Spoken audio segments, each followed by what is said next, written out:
community, our city is struggling.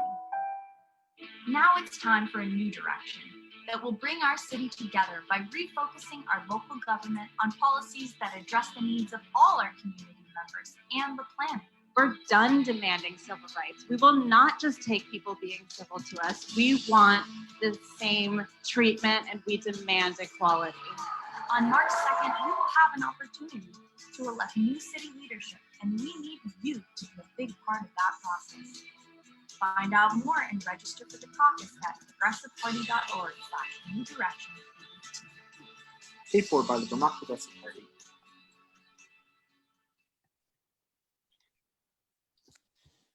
Good evening and welcome to the Vermont Progressive Party's mayoral forums in Burlington. My name is Gil Livingston and I'm the co-chair of the city committee for the Progressive Party along with my pal Annie Schneider. I want to thank a few people before we get kicked off. First of all, audience members, it's just terrific to have folks participate. In addition, we have potential candidates, Max Tracy and Brian Pine, both city council members. Thank you both for being here. And our facilitators this evening are city councilors Zoraya, Hightower, and Emma Page from the Sunrise Movement. Thank you both for working hard to organize this evening. So just quickly, our goal was to try to provide an opportunity for left of center Burlingtonians, Burlington voters, whether or not you're Progressive Party members, to get to know the potential candidates, the Progressive Party candidates, before the formal nomination and campaigning process. And I know that's a bit awkward given the world of COVID and the fact that we're coming to you through Facebook, but hopefully you'll get a chance to get to know these two folks.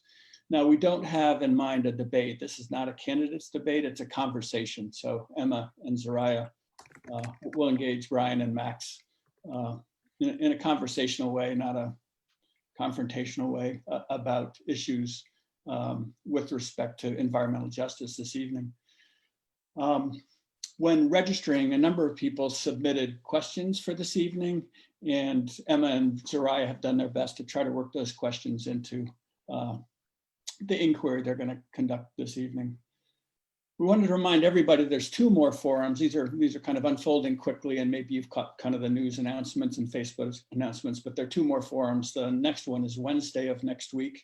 That's the 18th, and that one starts at 6 p.m.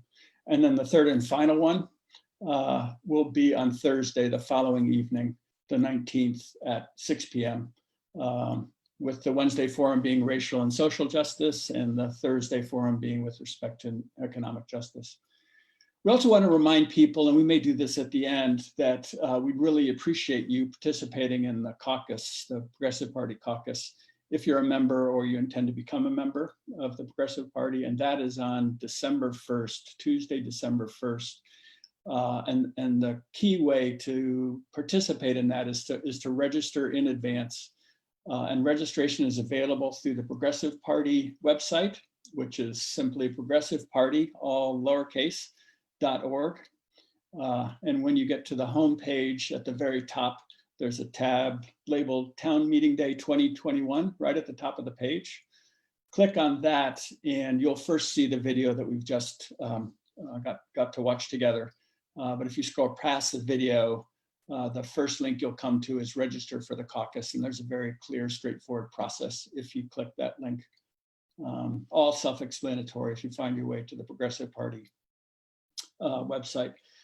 So with that, I'd like to turn the evening's activities over to Zoraya and Emma. Thank you both. Thank you. Yeah, I just wanted to start off by thanking the Progressive Party for putting this on. I'm really excited to hear from both Max and Brian tonight. I'm Emma Page. I use she, her pronouns, and I'm the Burlington Sunrise Movement Hub Coordinator, and I'm a third-year student at the University of Vermont.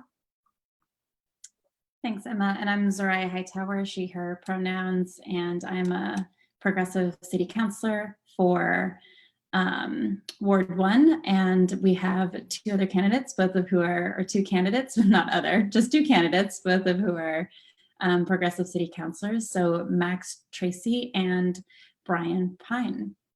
We'll start off by giving both of you a chance just to do a quick opening statement, which is going to be in regards to the topic of the night. And that statement is, what is an integrated approach to environmental justice and what does it mean for Burlington? And if Brian, I could ask you to kick us off on that. Sure, Zoraya, if you could, it would help. If you could restate the question, I missed like the first couple words somehow. Yeah, absolutely. So what is an integrated approach to environmental justice and what does it mean for Burlington? Okay, sure, thank you. So I'm Brian Pine. I use he, him pronouns, and I am thrilled to be here tonight. I want to thank Emma Page from the Sunrise Movement and Zoraya Hightower, my fellow city councilor. I want to just start by saying that being a part of this process as we consider how to open and start a new chapter in Burlington is incredibly exciting. And I really look forward to this conversation and the following forums that are planned, because I think it's a great way to open up our democracy in a really meaningful way and have a conversation about the issues that are most pressing. My opening remarks with respect to climate justice are that my arrival in Burlington in 1981 to attend the University of Vermont was to essentially take my commitment and passion around environmental issues and use that as the foundation for my education. And so all of my studies at UVM were focused on that, but also my activism at UVM was grounded in environmental protection, environmental justice, environmental sustainability. We actually had a group called the Rising Sun Coalition, which was focused on decommissioning Vermont Yankee. And I would say we were part of what led to the eventual decommissioning of Vermont Yankee. I will have opportunities tonight to hopefully share other examples of my commitment and my experience to environmental justice and to expand on climate justice. But I just want to say that to me, that the underlying concept here around climate justice is that marginalized populations, marginalized communities are always the most impacted by climate change and by the climate crisis, and that we have to center those interests, those voices, those lives in our everyday conversations and policy discussions about climate justice and addressing the climate crisis. Thank you. Thank you, Brian. And Max will give you the same chance to just do a few introductory remarks on yourself and to get into the question of what an integrated approach to environmental justice looks like and what it means for Burlington. Thanks so much, Councilor Hightower. Certainly appreciate you being here this evening, as well as Emma, and providing us with this opportunity to have such an important conversation. I feel a tremendous sense of urgency around climate issues and climate action. That has been one of the things that I've focused on during my time on the City Council. I was elected in 2012 to the City Council, and during my time as a councilor, I focused a lot of energy and attention on transportation issues, and specifically alternative transportation. That's been a real passion of mine. I don't have a car. I get around walking and biking, and that's sort of influenced tremendously my worldview around how around what we need to do in Burlington, as well as the dramatic need for transformation of our transportation system, while also paying attention to the need to dramatically reinvent how we heat and cool, as well as how we electrify or provide electricity to our city. And so I think that in so doing, though, we need to, as Councilor Pine said, really make sure that we are centering those folks, BIPOC folks, as well as Indigenous voices in this, because I want to recognize that, we are on stolen land here, and we need to make sure that we're listening to those voices as we have these conversations in this, and not making sure that we're creating solutions to this climate crisis that work for everybody. I think that very much we can't sort of separate the two issues. When people have been asking me about, as I've rolled out this campaign, what are sort of the central issues that I want to focus on in this race, I've talked about how I really see the movement for racial justice in the city of Burlington, as well as the climate crisis being crucial priorities for the city. But I say that in the sense that we need to do so in a really intersectional way that looks at how different communities are impacted by climate crisis and how we're able to create solutions that don't forget the fact that we live in a deeply unequal society where systemic racism is very much deeply rooted. And so I think that our work around racial justice also has to be embedded in that environmental justice perspective as we move forward in this mayoral race. And I think that for too long in Burlington, we've looked at those issues as kind of being siloed or separate, or we've had sort of race neutral conversations when it comes to climate. And I think that we need to change that and bring that more to the fore as we develop solutions to the climate crisis that we face. Great, thank you both for those introductory remarks. And Max, if I can start with you on, as you reflect on Burlington's successes and failures when it comes to environmental justice, what has Burlington been doing well and where could we be doing better? For sure. So I think that Burlington has certainly made significant progress with regards to renewable energy. I mean, becoming one of the first cities to operate with 100% renewable energy was a huge milestone for us as a city. I, however, feel as though we really have not made necessary progress when it comes to how we heat and cool our city, as well as how we get around in our city. And in fact, we've seen us really not make any meaningful progress, especially in the transportation realm. And I think we have a lot more work to do in order to get people out of cars, walking and biking more, using transit more, getting around in more sustainable ways. I think we also have a long way to go in terms of getting off fossil fuels when it comes to heating and cooling. So electrifying our heating and cooling system, doing things like preventing any new buildings from hooking up to the natural gas grid, making sure that we're creating a really strong ordinance that requires weatherization and making sure that that has real teeth in it so that there's accountability to it. And that we're also moving forward with really pretty bold steps in terms of alternative energy.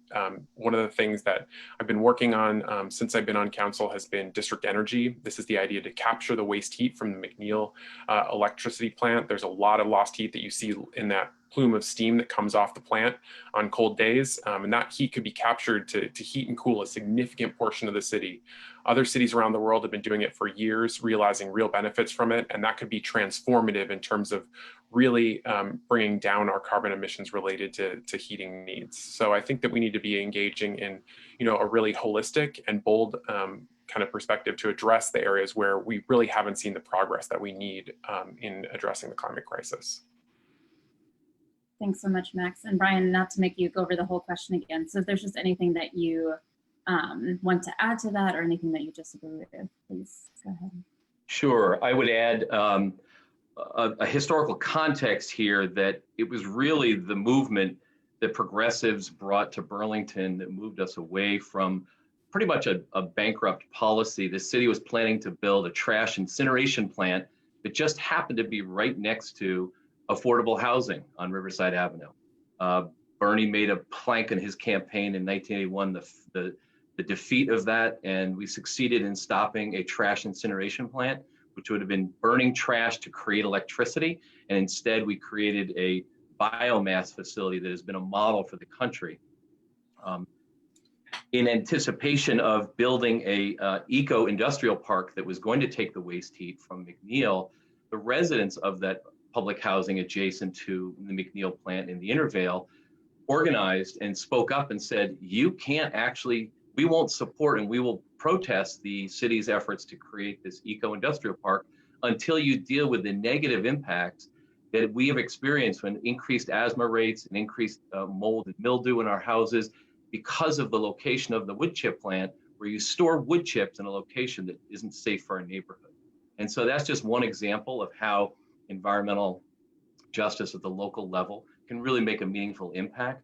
There's many others. In Burlington in 1989, we fought back against the expansion of Hydro-Quebec contract that was basically flooding the lands of the Inuit and the Cree.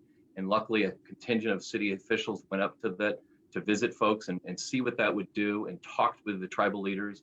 And they came back and we had consensus in Burlington to no longer support Hydro-Quebec and instead we passed $11 million bond on energy efficiency. And in doing so, what we did was we laid the groundwork for what became Efficiency Vermont. And we need to then, now looking forward, we need to redouble our efforts around efficiency and around addressing the way that we heat and cool our buildings, with an eye towards justice and with an eye towards ensuring we don't leave people behind. We don't strand low-income consumers while everyone else gets to benefit from a clean energy economy. So I believe that's our focus going forward, that we need to keep that focus on the most marginalized in our community as we find solutions.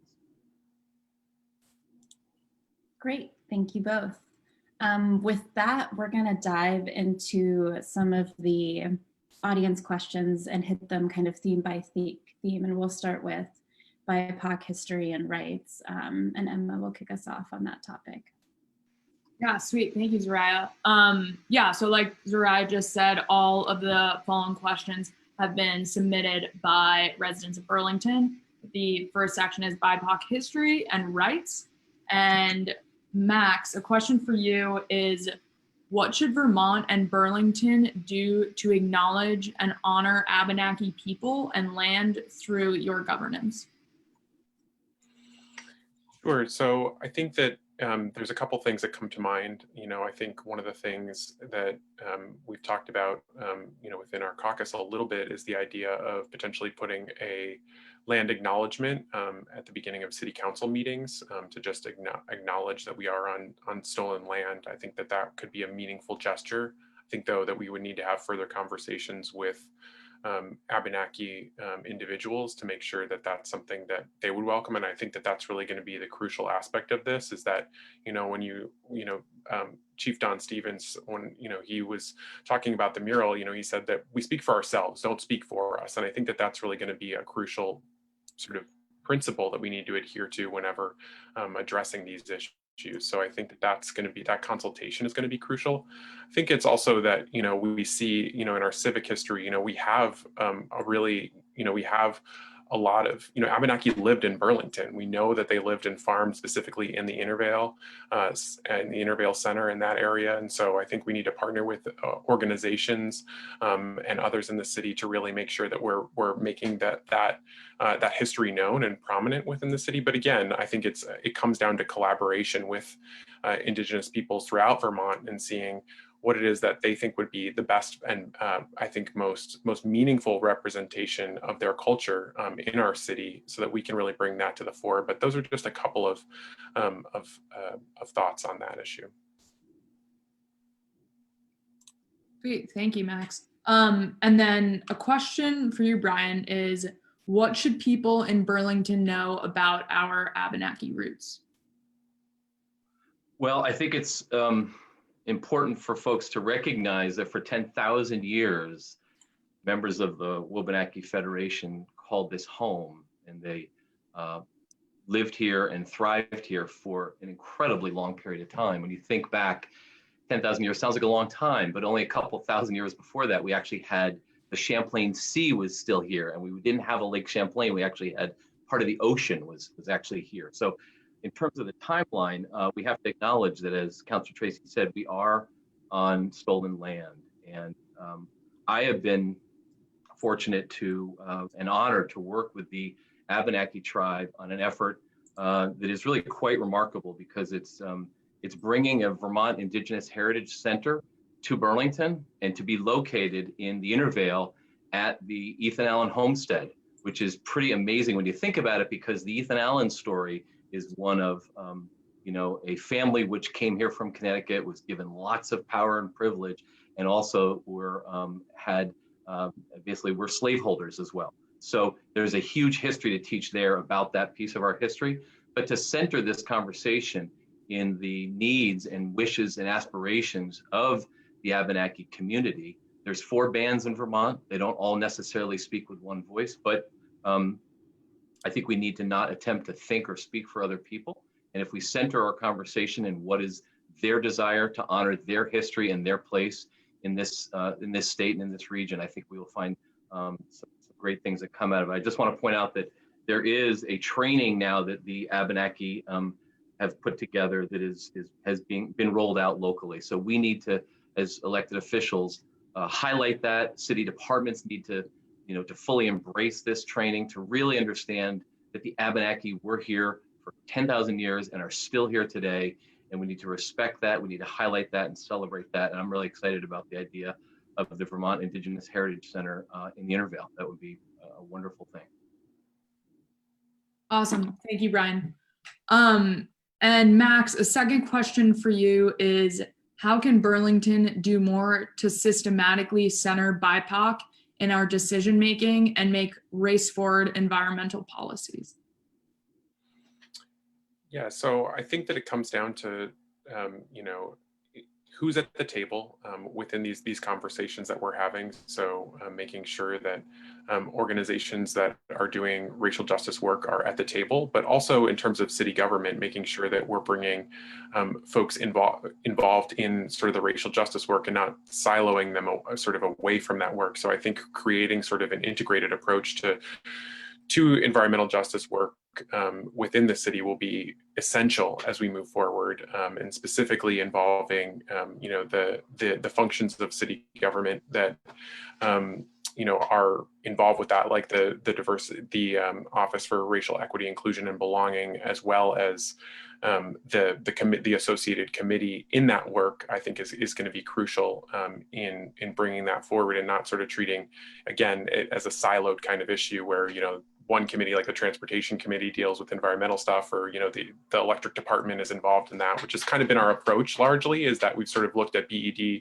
And don't get me wrong, I mean, BED is fantastic. I think they do a lot of great work and they're a real leader as far as utilities. I'm glad that we own it and it's ours and we have such great control over it. But I think that we need to to sort of break down some of those barriers and between different city departments and governments on that. But then I think it's also just a matter of really trying to involve people in the decision-making process and sort of democratizing it. So I think what we've seen over the last 8 years is a really top-down kind of framework within government that's really been focused on people, with Ivy League degrees who are really, kind of experts, quote unquote. And I think that we really need to create new ways of involving people. I think one of the real powerful things that we saw over the summer was when you create space for BIPOC voices in conversations in the city, and when you prioritize those voices in the city, people will continue to show up and we'll see things that we didn't think were possible, things that were really difficult and really challenging, moving in ways that we didn't, that at least I wouldn't have imagined, and I think a lot of others wouldn't have imagined in the past. So I think when we create that space and bring people into the conversation, we really open up new possibilities for ourselves as a city. Great, thank you, Max. And then I'm just going to bring that same question back to you, Brian. Once again, it's, how can Burlington do more to systematically center BIPOC in our decision-making and make race-forward environmental policies? I think that is essentially the question that we have to face as we attempt to come out of both the coronavirus pandemic, but also recognizing that we are coming out of an incredible period of awareness raising around systemic racism and the public health emergency that's created by that. And I think we have learned from our residents who spoke very loudly throughout the process of adopting the city's budget that we needed to take into consideration the fact that many in the community who are whose voices are marginalized, BIPOC community, LGBTQ community, low-income folks in general, folks with mental health challenges are essentially so marginalized that they don't feel actually safe enough in this community to even carry about on a daily basis, let alone participate in local government. So we have a lot of work to do, but what we need is a very disciplined, focused city government led by folks who share the view that expanding the conversation, bringing in new voices into the conversation in a meaningful way, and to provide opportunities, career opportunities for people to actually enter city government as an employment opportunity, and to break down barriers that have prevented our city from being a city government that reflects the community, but instead a predominantly white European American workforce, when in fact our community is 15% people of color in Burlington. So we need to do extra work around recruitment, retention, training, leadership development, increasing the capacity, increasing the participation of BIPOC residents on city boards and commissions, but to do it in a way that really helps to build their capacity to be meaningfully engaged in the process, and not just one here and one there, tokenism. Thank you.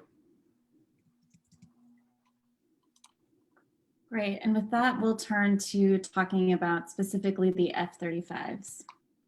And starting with you, Brian, sorry, I know you just finished talking, but can you explain the roles of the mayor, the city council, the airport, the governor, and the congressional delegation in regulating the F-35s, just for those of our listeners who may not be so familiar? Well, I hope that I can answer that question specifically.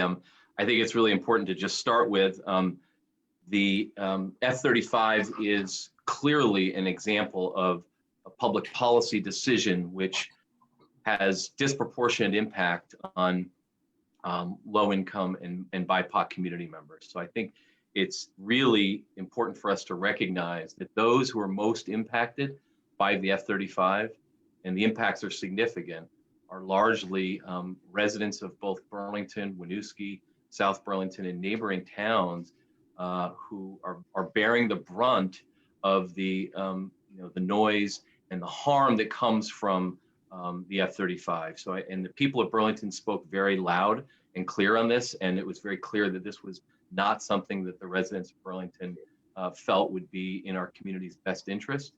And so I just want to say that I think that's a failure of leadership at all levels, whether it be at the federal level, the state level, or the local level. There is a limit to how much power the city council and the mayor have specifically with respect to decisions that the Pentagon makes. There is the notion of federal preemption, where the federal government essentially can sort of tell state and local government, thanks a lot for your opinion, but we don't have to listen to you because we are the federal government. And that's a fact of life that is unfortunate. I don't believe, though, that if the congressional delegation was united with the people's support, which the people do share the view that the F-35 does not belong here, I believe that our federal delegation could change the outcome if they would, in fact, listen to the people of this community and embrace what the voters of Burlington have said. And we have, the ability as citizens and as leaders to chart a new course around the F-35, but it's going to take a lot of work because of our limited capabilities as a municipal government that is preempted by the federal government. So, thank you. Thank you, Brian. And then question to you, Max, based on that, what can and should the city and its elected officials do to combat the F-35s and the impact of the F-35s? And again, feel free to clarify anything from questions previous. Yeah, sure. Well, so that was a great answer from Councilor Pine, and I really appreciate that. I think that the F-35s has been, one of the issues that I've fought really hard to oppose, and I think it's for a lot of the reasons that Councilor Pine stated, that it's the most expensive plane in history. It's louder than it was, and then that noise directly impacts largely BIPOC and lower income communities. So I think that it is not only an issue involving the military-industrial complex, but also very much an environmental justice issue. And when it was announced that the planes were coming, I worked with dozens and dozens of other people. I remember the night that I introduced a resolution in Contoys. The room was just absolutely packed and just kind of and had this really kinetic energy to it. And I introduced that resolution trying to establish a sound limit that would prevent planes that were louder than what was currently flying out of the airport from doing it. It was a workaround, an attempt to try and address the issue from that standpoint. Unfortunately, that resolution was voted down. And a lot of the reason that it was voted down was because Mayor Weinberger put a lot of weight behind the Guard and a lot of weight behind advocating for it. And while Councilor Pine, I think, is absolutely right that the federal delegation, that there are real limitations to it, I think one of the pieces about this, though, that is particularly frustrating and really makes me angry, honestly, is that, we've had a mayor who has not only, not opposed these, but has actually been advocating for them to come. And this is someone who has direct connections to Leahy and that delegation, and could really, I think, make a meaningful impression, saying that this is really not the right fit for our community. You should put these well, you shouldn't have these jets, first of all, but if you're going to put them somewhere where it's not going to have this dramatically bad effect on people. And I think there's probably, honestly, a lot of buyer's remorse for those people, in the community, among people who I think were either neutral or supportive of them initially, now that we actually have to hear and deal with this noise day in and day out. I think that, as mayor, I would want to continue to put pressure on our congressional delegation and really break with the tradition that Moreau has had. And I've tried to do that even myself. I went with Councilor Hansen to try and sit in Leahy's office last fall to really put the pressure on Leahy to change course on this and chart a new direction for our city when it comes to our relationship to the airport and the Guard. But, we were basically locked out of the office and kept out. And so I think that we really need that leadership to come from the mayor's office. And that's what I would do, should I be elected mayor of Burlington. Thank you, Max. And then in a final question for Brian, keeping environmental justice in mind, how do you think we should think about noise and air pollution mitigation versus continuing to fight to remove the F-35, and what's the balance there? I think that's a fair question. We do have some federal resources available to do mitigation, sound mitigation, which incidentally will also make these homes extremely weather energy efficient. So there's a little bit of a silver lining, but it's very small here. And I think that we have to continue to mitigate the impact, because it's not going away right away. So I do believe that mitigation is critical, and we need to expand that and accelerate that. The number of homes that will be soundproofed and weatherized is far too few per year. We need to significantly increase that. I think it should be done over a 4 or 5 year time period, not over a 10-year period. And that would at least give folks a little bit of reprieve. But no, the ultimate solution is to persuade the powers that be that this is first of all, it's an extremely wasteful piece of military equipment. I think it was last priced at about $150 million a piece. So with 20 of them here, I think my math is that's $3 billion of military hardware that has been brought to our community. And we need to find a way to relocate them to a place that is not putting people in harm's way. Sweet. Thank you for that answer, Brian. The next section we have is a section on the climate crisis and fossil fuel emissions. And I'm going to start with a question for Max. The question is, briefly tell us about how you see the climate crisis and how it should impact Burlington's decision-making. I think the climate crisis is probably one of our most, if not, the most sort of pressing concern that we have, alongside some of these other issues. And so I think that, we need to not just set very lofty goals, in terms of reducing and becoming a net zero city, but we really need to hold accountability. We really need to hold ourselves accountable to those goals. We've set climate goals in the past, and like I said before, we haven't made really any progress on those, namely in the frame of transportation. You see goals around both vehicle miles traveled, as well as emissions coming from the airport. And let's not forget the airport in this conversation, that we really need to make sure that we're doing everything we can to not only set those goals, because I think it sounds good and people get excited, when you say we're going to become a net zero city, but I think the track record has been that, we really haven't seen that follow through. And I think that that's because, we've had we've had halting progress on a number of fronts, whether, it's, transportation, where, we've seen sort of, a very scattershot development, over time, based on, resistance, in response to resistance to, to things like, developing a comprehensive and world-class network for walking and biking in the city. We haven't seen a prioritization of transportation systems, and there has also been, on that transportation frame, a real resistance to, involving the airport and addressing that in the conversation. So I think that's going to be, a crucial thing that we're going to have to bring to the table as we move forward if we're really serious about addressing climate. I think also that, we have to recognize that city government can and should play an activist role in this, and that means thinking big. And I think, one of the things that was, I think, an unfortunate consequence coming out of, the BT situation was that there was not really a strong sense or a desire to really invest in sort of these broad scale projects. And I think, we are in a place where we really need to do that, especially when we talk about things like district energy that are, going to take some investment, but that will have that huge impact when it comes to bringing our reliance on fossil fuels like natural gas down. That's probably one of the single largest things that we can do. But that's going to take real leadership and real commitment from the city. And so not just kind of, hiring a consultant and forgetting about it, but really bringing that back to the fore time and time again, so that, again, we hold ourselves accountable to the goals that we set for ourselves. Thank you for that answer, Max. The next question I'm going to give to both of you, starting with Brian. Can you each tell us what you have done in your time in Burlington and on the council to reduce emissions?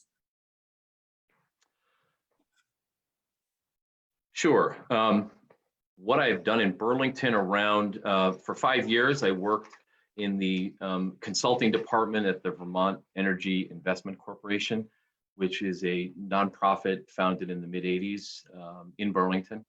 And our focus was reducing the both environmental and societal costs of energy use. And in that role, my focus was actually the nexus between low-income populations and marginalized populations and energy efficiency, and expanding access to capital to address the need to to achieve greater energy efficiency in homes and in buildings that are both occupied by and public purpose buildings that serve. So for instance, childcare centers and senior centers and community centers, but also recognizing that low-income people by and large have been left behind by most initiatives around renewable energy. It's very rare to find renewable energy as an option for low-income folks. So there's ways to address that through community solar, the net metering policies.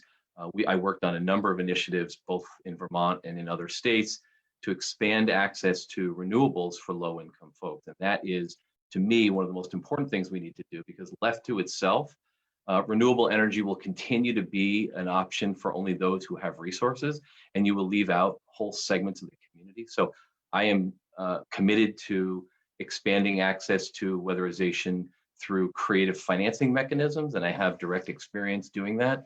I believe if we take a very focused approach in Burlington that isn't afraid to adopt models that have been adopted elsewhere or created elsewhere and bring them to bear in Burlington, we can take every single home, 10,000 rental units and 7,000 owner-occupied homes, and weatherize every single home that needs to be weatherized.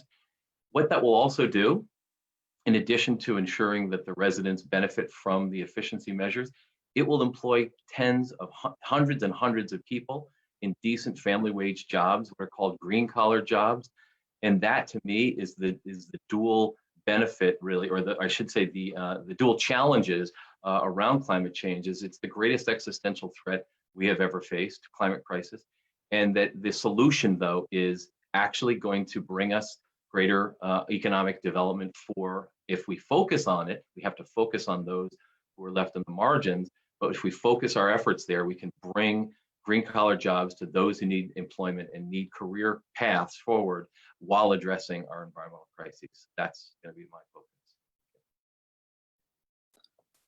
Awesome. And just to repeat that for you, Max, this question is, can you tell us what you've done in your time in Burlington and on the council to reduce emissions? Certainly. So one of the main things that I focused on since I've been on the city council is our transportation, energy, and utilities issues. And so Like I've talked about, I think that I've been involved in advocating for a district energy system within the city of Burlington for several years now. I think that in addition to that, one of my biggest things that I've chosen to focus on during my time on council has been the creation of a comprehensive network for walking and biking in the city, and the development of Plan BTV Walk Bike, which set a vision for making Burlington a world-class city for walking and biking by creating an integrated network, bike pedestrian network across the city, creating connections where really there aren't any now, so that it's not only so that they not only exist, so that we not only have those opportunities, but that people are able to actually get out and ride safely. Because what we find is that when you create those possibilities, more people will actually do it. And so I fought really hard, going to committee meetings at the Public Works Commission, really just at the council, really building connections with other organizations to advocate for the development of that network. And the way that we've done that has been, unfortunately, I think very segmented and scattershot, and that we've done what are these corridor studies that take a really deep dive into a particular segment of roadway. And while that I think provides some strong opportunities for understanding what's happening there, it also takes a really long time to do. Like, for instance, just that 4-to-3 conversion that we had in along Winooski Avenue recently, that was 3 or 4 years in the making to get that going. So it's one of those things where I feel like we know what we need to do when it comes to our transportation network. We've set the vision, and it's again another one of those cases where we need to think big and move forward boldly, understanding that there are concerns around that, but that the concern around the climate crisis outweighs, I think, a lot of what's happening, and the fact that we're not seeing enough progress in bringing down vehicle miles traveled in our city. I think that's been that's a real direction that we need to head, because again, just this sort of patchwork of bike lanes and shared use paths is not going to get us there. Awesome. Thank you, Max. The next question for Brian is, what actions should Burlington Electric Department take, such as increasing incentives for electric heat pumps and other decarbonization initiatives? Thanks, Emma. That's something that I have actually quite a bit of experience in, and I have very strong feelings.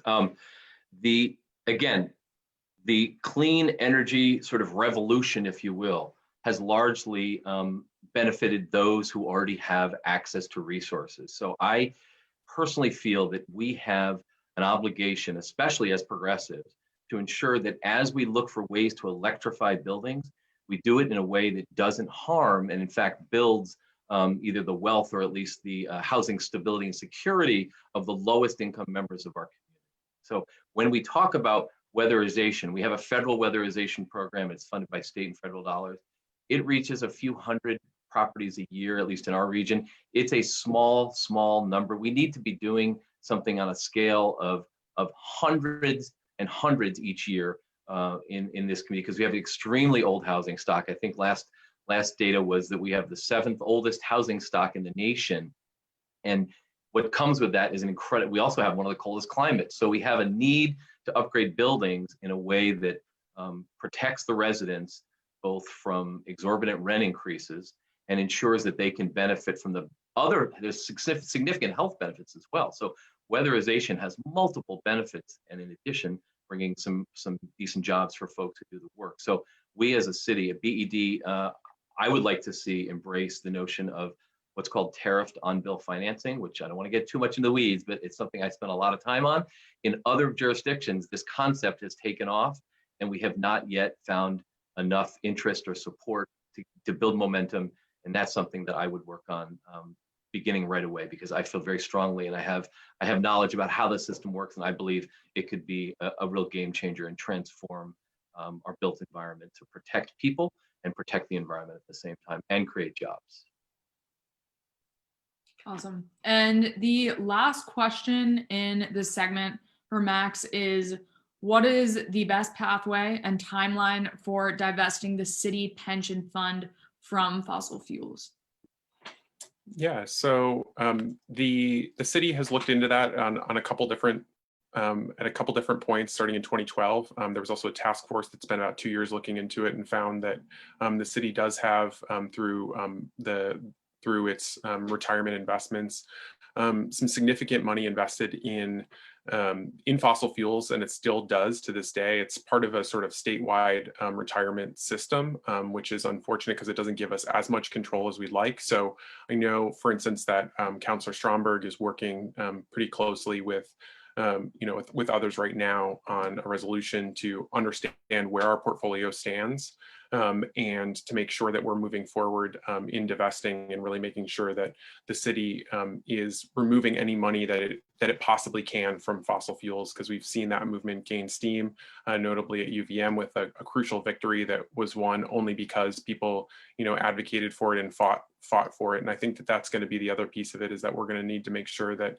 with any of this stuff that there's an organizing component to it, because and that people are really plugged in. I think that we're going to need to engage folks on this and really have a plan for bringing people to the table to put that pressure sort of potentially more broadly on that statewide system in which we're invested as well, in order to make sure that we might potentially have an even bigger impact sort of statewide as well.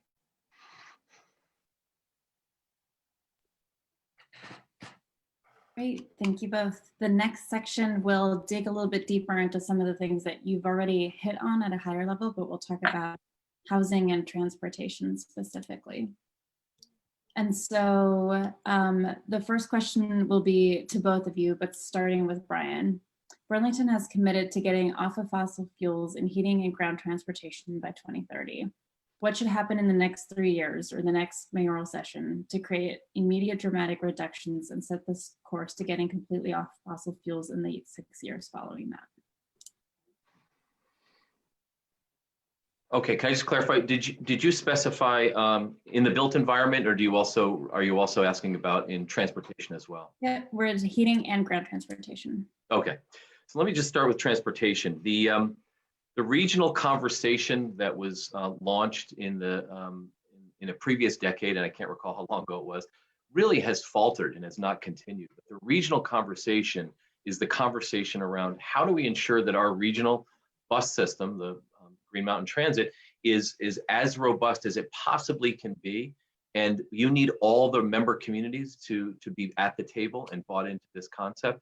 And I believe that change, as our Senator Sanders likes to say, change doesn't come from the top to the bottom. It comes from the bottom up. And what we need is a grassroots demand and movement that we build a regional transit system that recognizes that if we continue to rely on and incentivize individual occupancy vehicles, single occupancy vehicles, and we don't deal with the fact that jobs continue to be located in places that you can't access with transit, we are not going to address this issue at scale. We need to address this issue at scale. This is not an issue that we can tinker with and address in very small little increments. This needs large sweeping reforms. We need to completely change the way we fund the transit system, get off the property tax, focus on the ways to fund transit that will make it so that those riders, unfortunately, there's riders who are called captive riders and those who are called choice riders. The captive riders sadly have no other option. So they rely on a pretty insufficient public transit system. We need to create enough of a transit system that's robust, convenient, frequent, and is available for anyone to get to work. And if we do that, those choice riders who we're not capturing will join the transit system, and vehicle miles traveled will go down, and we will build a much more sustainable transit system. On the housing side, I do support the initiative around mandatory weatherization standards, and I think that's really heading in the right direction.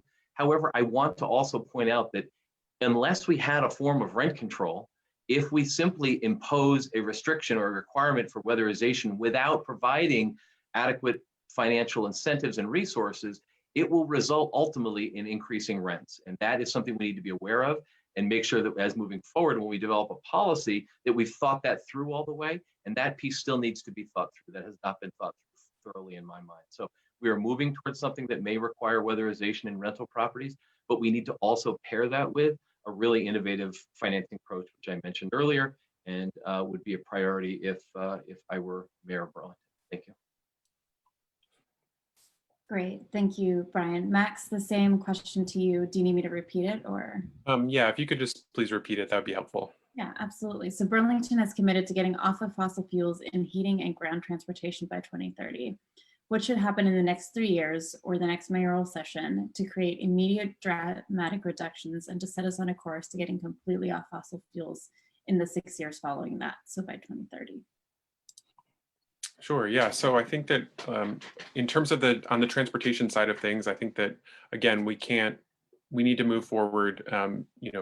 I think in a really comprehensive fashion, making sure that we're making that we're making a concerted effort to move towards policies again that will increase ridership. And one of the challenges that we've faced, as Councilor Pine is correct in saying that we do have a regionalized system, where we've run into real difficulties when trying to kind of work with folks. For instance, in seeking out potentially fare free routes, to for instance, to the airport. That was one of the routes that we were seeking out that goes through Burlington and South Burlington as they shifted from the College Street shuttle. There was a conversation around making that entire route fare free, and South Burlington didn't want to play. I think that in Burlington, even if other member communities don't want to move forward, we need to do everything we can to create fare free routes in Burlington so that people are able to get around. I think that would be a meaningful way that we'd be able to encourage more people to ride the bus, and to do so in a way that I think with greater frequency. I think also Councilor Pine is right to point out the headways issue. That's another piece or another barrier that we face in terms of getting people to ride transit and those kinds of things. And then I think so we need to deal with that, and a lot of that comes down to the financing piece of things. And so I think we need to really engage in a more serious conversation around transportation demand management, and really making sure that we're charging and appropriately pricing the impact that carbon is having, on our city, and what carbon-based infrastructure is having on our city, in order to really bring that, to take that money and to create opportunities around these things like fare-free transit. On the transportation side as well, I really feel as though we need to move forward, not just in fits and starts on creating a comprehensive bike network, but really to do so in a holistic way. We know what we need to do. We need to create a real hub through downtown. So really dealing with Main, Battery, Pearl, and Winooski, and then off of that having some additional spokes of bike lanes. And I mean real protected bike lanes, because you won't see people shift towards that mode of transportation who aren't currently doing so unless they feel safe doing so. You have people doing it now who are willing to take the risk in a lot of ways, and it is a very real risk. We have a dangerous transportation system, if we're being perfectly honest, that's really set up and poorly set up for cars to get around. And so I think we need to make efforts through a Vision Zero approach that pursues physical changes to our transportation system to make it safer for people to walk and bike in our city. The next piece on sort of the heating and cooling side of things, where again we don't see nearly enough progress. I think that Councilor Pine had mentioned. I agree with Councilor Pine with regards to the weatherization piece and needing to move forward with that.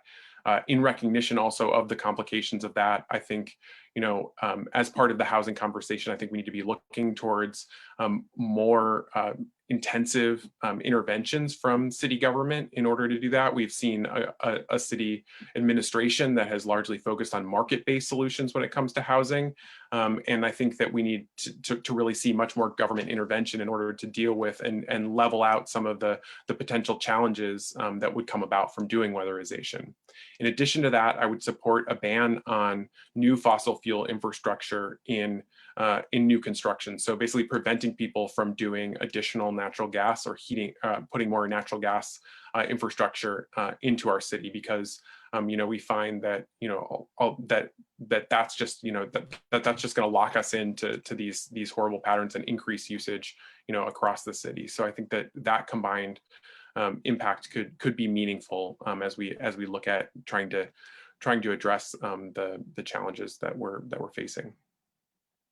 Great, thank you both. So I think you both, to some extent, touched on all of the next 4 questions, but I'm going to still give them to each one of you to kind of dig a little bit more into what that means and the nuance of what makes it difficult and what parts of it you support. And so, Max, I'll start with you, but if you could briefly tell us a little bit more about potential mandatory weatherization, which both you and Brian just mentioned, in all rental units and where you stand on it and why, and what some of the challenges and benefits are.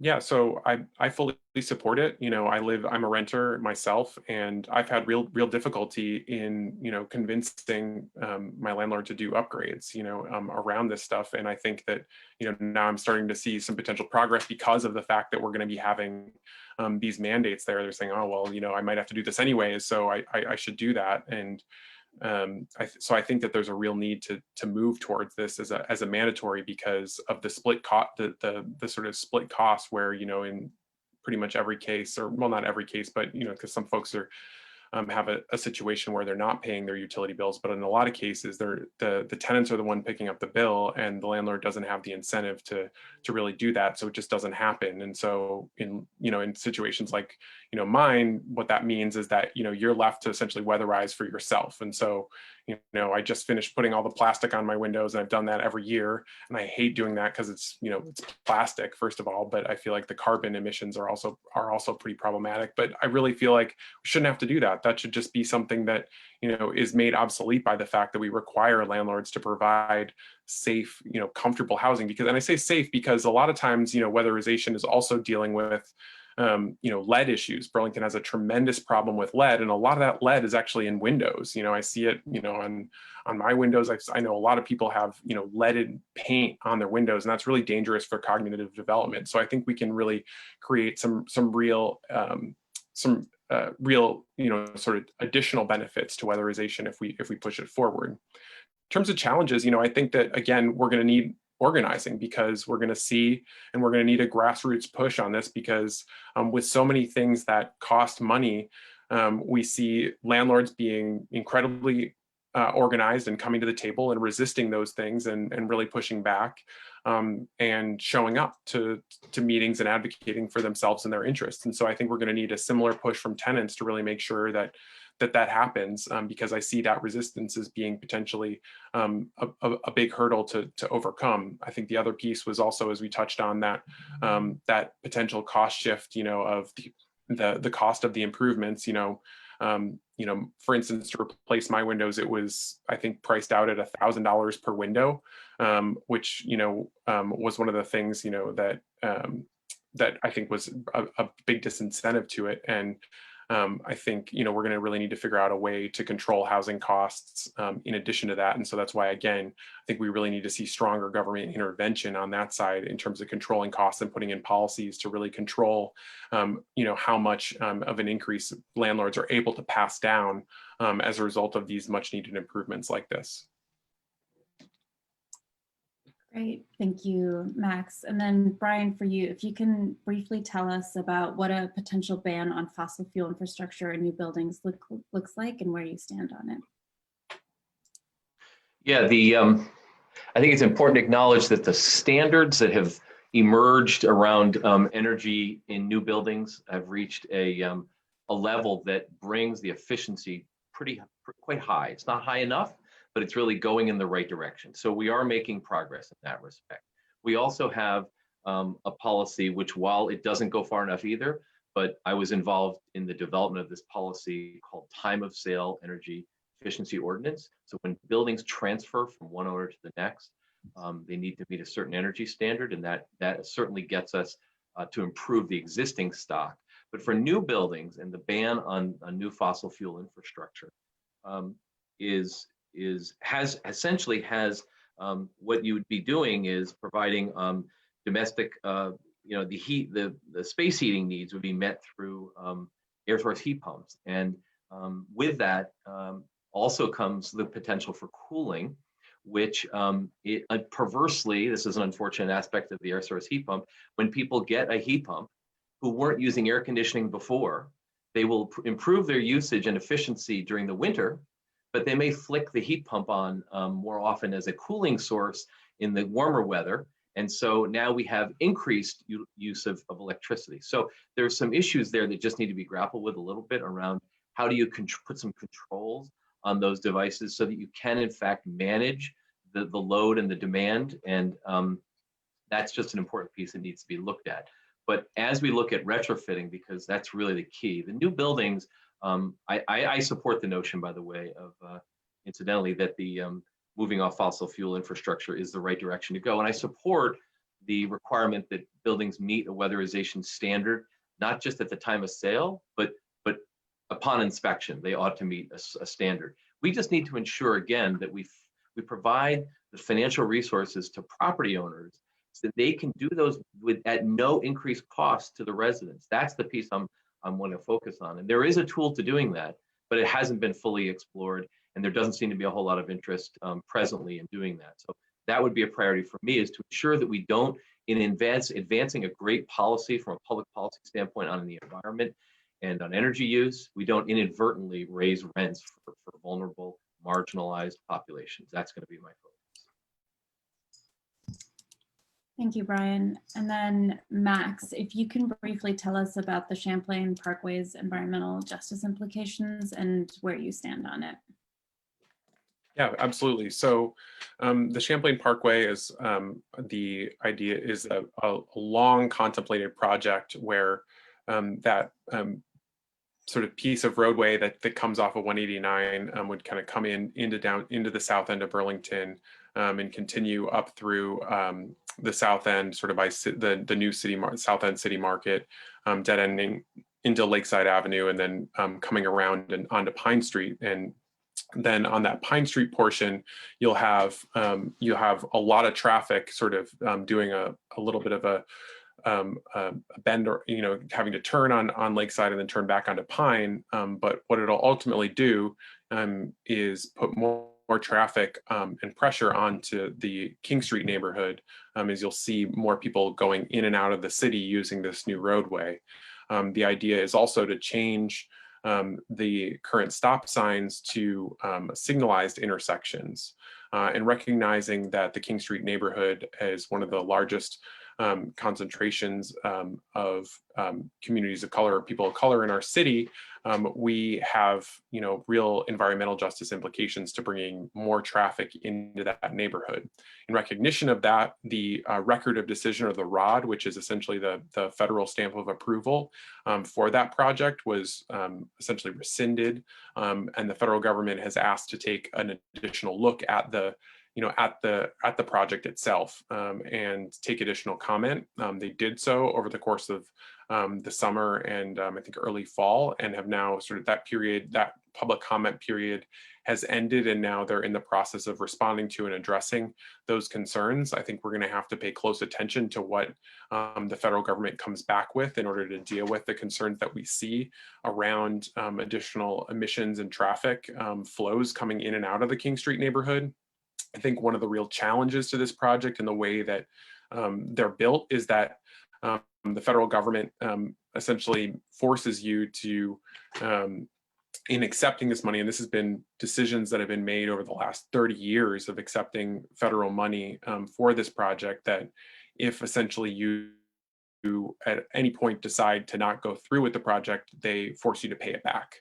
And that's to the tune of several $1 million, which I think is going to be a real challenge for us as a city, is figuring out, I think for me, the roadway itself is really an outdated and outmoded concept. It's not up to the sort of complete street standards that we would have that would separate modes, in the sense that, they're having a pretty traditional roadway with a shared use path, similar to what you see the new one that's alongside the hospital, or like the older one that's over on Riverside, running up and down Pine Street. And while I think that's, potentially, an advantage or potentially helpful, I don't, in terms of creating, more space for people to walk, I don't think that it's safe to have people walking and biking there. So I think that we're going to need to really, and I'm very concerned that we're going to have, that once this gets done, because it's been so long in process, that they're not going to want to go back and change it. I think that it's realistic to think that.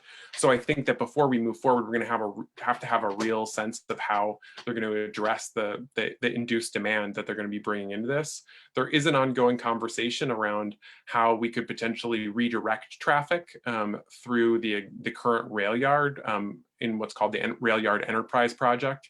This is a years-long look at how we might transition that space along the waterfront into into a less industrial use and more towards just uses that would benefit sort of a broader segment of the Burlington population. And I think that we're going to need real assurances that we're going to be able to move forward with an alternate roadway that would allow people to potentially bypass the King Street neighborhood by going through a new sort of potential grid of streets, or even just a single street, so that we get that we get that traffic out of the King Street neighborhood, because that is exactly what we talk about when we talk about the intersection between racial and environmental justice.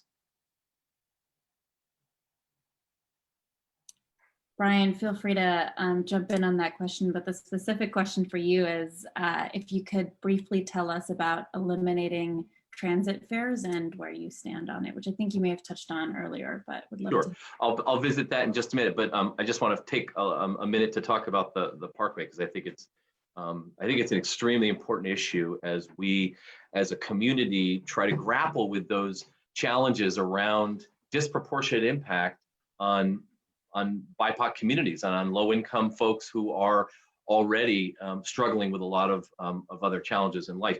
The neighborhood, the King Street neighborhood, has been the focus in Burlington around preventing the displacement and gentrification of that neighborhood since the late 1970s, actually. And I've been serving for the last 25 years on the board of the King Street Neighborhood Revitalization Corporation, probably the best kept secret in Burlington, because we have no staff, but we have a bunch of buildings which were acquired as a way to ensure that low-income people would not be forced out of the neighborhood.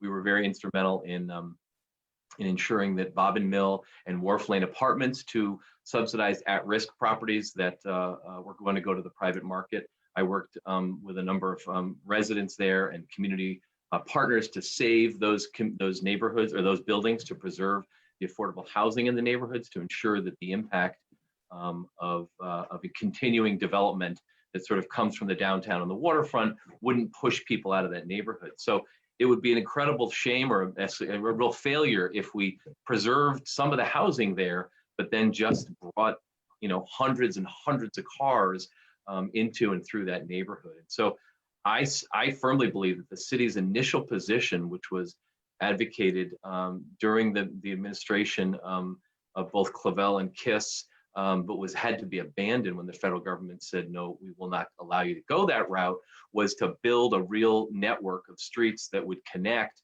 from Pine Street through the rail yard. That is absolutely essential, and it ought to be something that is on the table. I think this whole process through the environmental justice review that's underway gives us an opportunity. It gives us about a two-year breathing room period here. So we will have the opportunity, and we need leadership that's focused on that and understands how to redevelop and re-envision a neighborhood in a way that's sustainable and is just and achieves the goals that Burlington has around development. So I think that's a key piece there. The issue of, did you ask about fare free transit, Zoraya? Is that the question? Okay. Yeah. I mean, I think if the transit system was able to be operated without collecting fares, there's a lot of benefits to that. I think there's evidence that is a beneficial way to move forward. What I want to make sure is, and it does remove a barrier for some folks to use transit. What I want to make sure is that we ensure that the resources are still there to grow and expand the transit system. And so I think there's a bit of tension there, and I just want to recognize that I don't have the answer today whether or not the fare-free approach will both increase ridership and shorten headways and increase routes to go into neighborhoods and go to job locations where people can't currently get. But I believe that we need to make sure that as we look at fare-free transit, we ensure that we don't cut out a revenue source that allows us to grow, expand, and increase the impact of our transit system, because that really ought to be our goal. And again, to capture those riders who are the choice riders who don't, for whom, if you're a choice rider, it's sort of implied that the $1.25 or $1.50 fare isn't probably the most significant barrier. So we just have to be sure. I'd be more interested in more of a targeted approach that says if you're low income, you don't need to pay, but if you can pay, you contribute something to the fare box. That's just an idea, but I don't have the answers to the fare-free transit. I think it's a conversation that I want to be focused on the data and make sure that we don't put ourselves in a situation where we eliminate the fares and that cripples the transit agency that is less able to serve more people throughout the county and get people to their job locations from the Old North End who need to get to jobs in locations that don't have bus service now. That's what I'm focused on. Thanks. Awesome. Thank you for that, Brian. We just have a couple more minutes before we are trying to get to a closing statement. So I'm just going to ask each of y'all one more question, which is a little bit more general. We can really group them into one category. And for Max, that is, should we reduce Burlington's reliance on a tourist economy and build a local regenerative economy? And if so, how?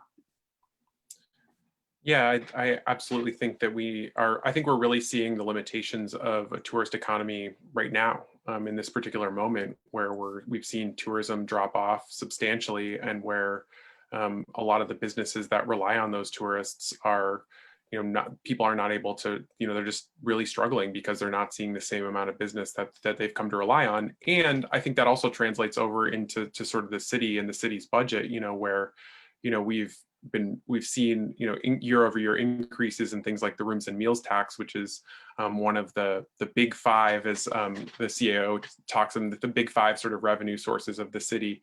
And we've seen, that we've done okay with those in this recent year, and in fact better than the projections, but the projections were really set low. So we're in a situation now where we've had, where we're having to kind of make up for that lost revenue from, the fact that tourists aren't here. And so it has implications not only for businesses and individuals involved in them, but also for our city government. And so I think to move towards, that economy, that more regenerative economy, we're going to need to think about, how we develop. I think one of the things that we need to be careful about, and one of the questions that I've been raising, is around sort of this hotel building boom. That's been one of the things that we've seen that I think has been happening in recent years. We've seen a lot of hotels be proposed and built, and we were seeing even further hotels being proposed now, having since been sort of taken off the table in this moment. But I think we're going to have to really think about how we use those things. I think we're also going to have to think about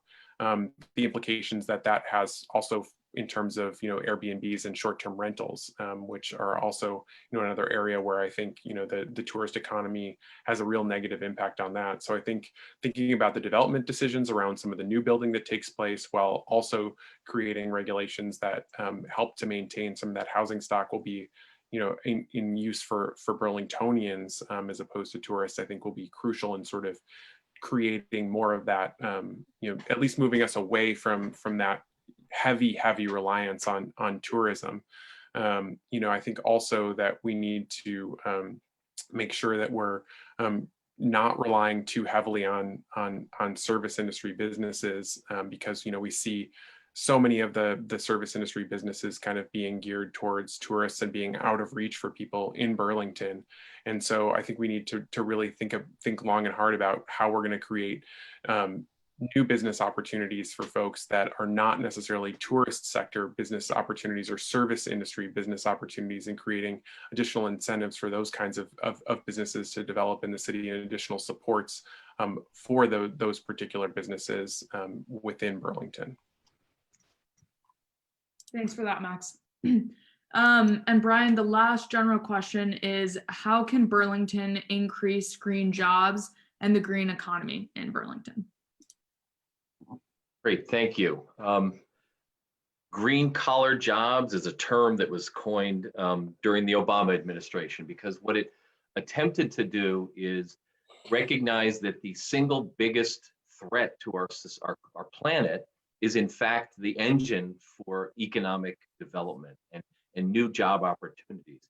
But it only reaches marginalized populations if we intentionally focus on training and building career paths and job training and opportunities for folks to get into those jobs and get into those businesses. So it means entrepreneurship support, creating new entrepreneurs, providing them with financing, helping to create business plans, linking them to grants and other capital sources.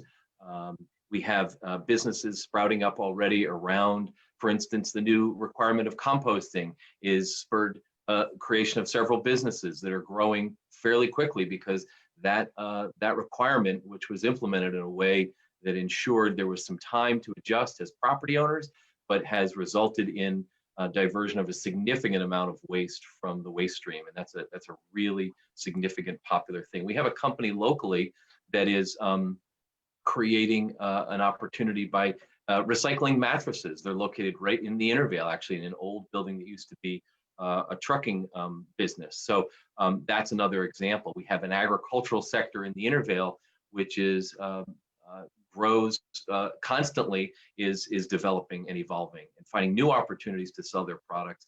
We need to have an economic development strategy that recognizes that we do still have some form of natural resource-based economy to ensure that we have new jobs in more regenerative aspects of the economy. You also have to recognize that young people, I was one of the original employees of the Burlington Youth Employment Program, and it was created by Mayor Sanders. And what we did in that program was to purchase old dilapidated buildings, completely gut rehab them, make them super energy efficient, and convert them into permanently affordable housing while training young people in not just the skills, but those soft skills about how you navigate the labor market. How do you work with people? How do you show up on time? All the things that are needed to succeed and navigate the labor market need to be focused. We need to have focus on that so that we have young people who don't necessarily need to go on to a four-year college and incur that massive debt that is required. And as long as college remains out of reach, young people need to have career opportunities, apprenticeship opportunities with the building trades unions and others who can bring them to a decent standard of living without having to go into deep, deep debt and putting their family behind.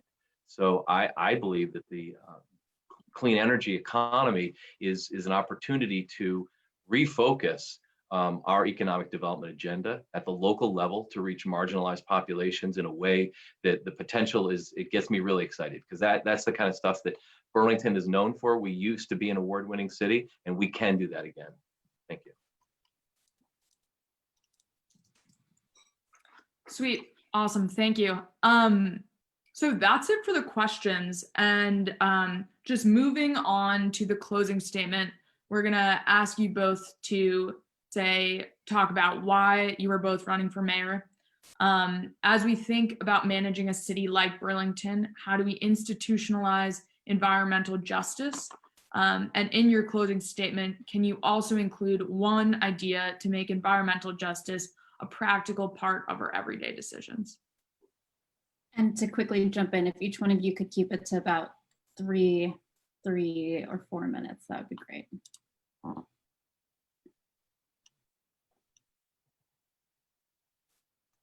Oh, and let's start. If I could ask Councilor Tracy to go first, my computer's about to die. I got to get a charger. Hold on. Yes, and we're going to start with Max anyway, so that's perfect. Okay, perfect. Awesome. Thanks. So I'm running for mayor because, I feel like we need a new direction in Burlington. We've had 8 years of the same leadership and the same solutions. And, in the frame of climate, we have not seen nearly enough progress, specifically on the transportation as well as energy sectors. We've seen, BED be a leader on electrification, but we have not seen similar progress around the heating and cooling system, nor our transportation system. And I think that we need, we need bold new mayoral leadership in order to cut through the barriers that we have. And we also need to, and as a part of that, we need to recognize that we need to take a grassroots approach that is far more inclusive than that which we've currently had under the Weinberger administration, to bring people in and really use the voices that, are calling for this change to really make sure that they're part of that conversation and that they're at the table, involved in making those decisions, and are given a chance to really directly have influence over city policy. So when we talk about sort of that kind of a thing, I think that a lot of people would benefit from having, if we're talking about sort of institutionalizing decision making, one of the things that we've done on a more basic level is change sort of how we do city government, how we talk about those issues of climate, whether it's having, a climate action report at the top of our city council meetings, or asking spending decisions specifically around fossil fuels and spending decisions to include some analysis around their climate impacts. I think we need to broaden that out and also to democratize that. And one of the ways that I think we could really have some meaningful impact on that, and broadening and getting more people involved and having a daily impact would be towards moving towards a participatory budgeting system that I think would, with a specific emphasis or a specific set aside, because you can, with participatory budgeting, which is a system where people have direct say or direct influence over their voting, you could have folks really directly involved in, directly engaged much more in spending decisions for the city, specifically around climate change, meaning that they would be able to submit proposals for projects and ideas that they had for making a meaningful sort of neighborhood scale climate impact.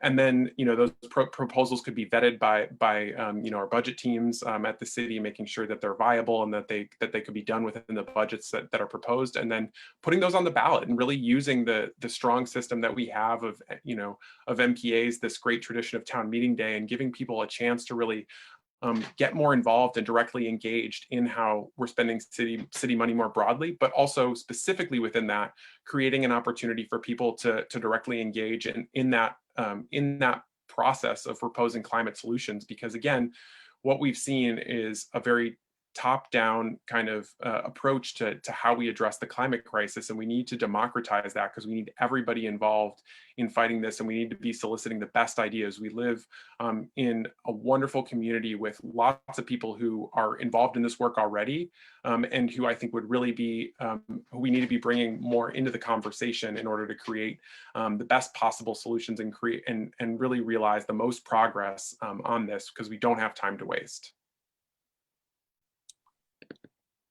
Awesome. Thank you, Max. And Brian, let me know if you want me to reiterate the question for you. Actually, Emma, that wouldn't be a bad idea. Yeah, for sure. You were both running for mayor. As we think about managing a city like Burlington, how do we institutionalize environmental justice? In your closing statement, can you also include one idea to make environmental justice a practical part of our everyday decisions? Sure. I just want to thank you again, and I want to thank Councilor Tracy for participating in this process. I've known Max for a very long time, and I consider him a friend, and I want to just say this is a very exciting time to be sort of testing the waters together.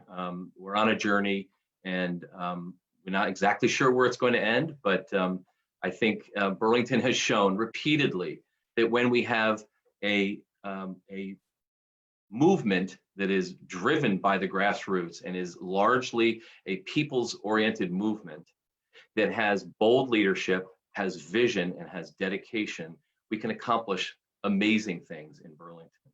We have to recognize that today, where we are today, both during the global pandemic and as we've come out of a summer of incredible activism and awareness around racial justice, around dismantling systemic racism, that we've had voices who've been left out and who've been forgotten and who've been marginalized. And we as a society need to take stock of what we have been, sort of put what's come full circle around the treatment of Black, Indigenous, and people of color. We have a country that has essentially for 400 years ignored, or even worse, oppressed people who do not fit into the dominant paradigm.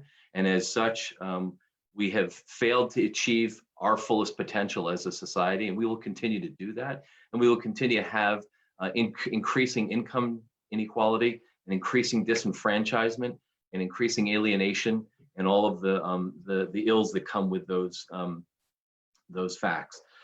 We have a moment in time where we are today that gives us an opportunity to rebuild and to redouble our commitment to building a truly just and sustainable community. And one of the things that I was really proud of as a Burlingtonian was when Peter Clavel created the Legacy Project. And the Legacy Project was built on this pretty simple notion, but it's actually grounded in the indigenous communities. It's grounded in the notion that you need to have, in a healthy society, you need to have a respect and a commitment to protecting the environment. You need to have a thriving local economy, but you also need to have equity. And if you don't have all three of those, your stool falls down immediately. And so one of the tangible things that we as a city could do is rekindle that and bring that back. It was actually a program within CEDO. It had staff.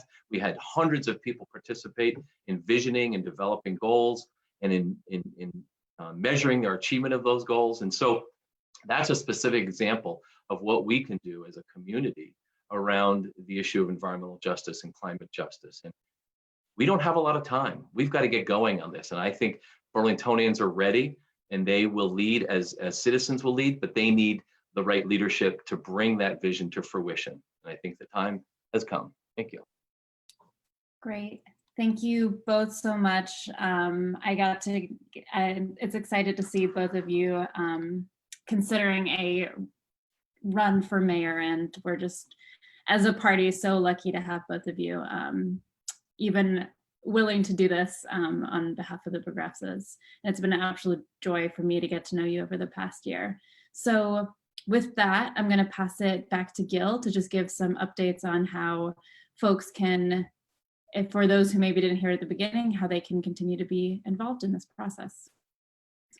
Thank you, Zoraya. And I do want to thank Emma Page and Zoraya Hightower for doing a great job organizing and managing a really important conversation. And I do appreciate both Brian Pine and Max Tracy for the honesty, maturity, forthright engagement on subjects really important to all of us. Yeah, just a quick reminder, as Zoraya says, we have 2 more forums next week. On Wednesday, the 18th, starting at 6 o'clock in the evening, will be focused on racial and social justice. And then the following evening, Thursday, the 19th, again at 6 p.m., focused on economic justice. That will be the last of our 3 forums. And again, please, folks who are participants in the Progressive Party or who aspire to become members, do go ahead and register for the caucus. The caucus is December 1st, but you can register right now by going to the Vermont Progressive Party website, which again is lowercase progressiveparty.org. Select the tab at the top of the page that says Town Meeting Day 2021. And then after watching the video or scrolling past the video, select the register for the caucus button, and a straightforward navigation process is available for you to sign up and then participate in the caucus. So again, thank you very much for both Max and Brian, and the great facilitation, and for everybody who joined this conversation. Have a good evening. Take care. Thanks. Have a good night, everybody. Take care. Everyone.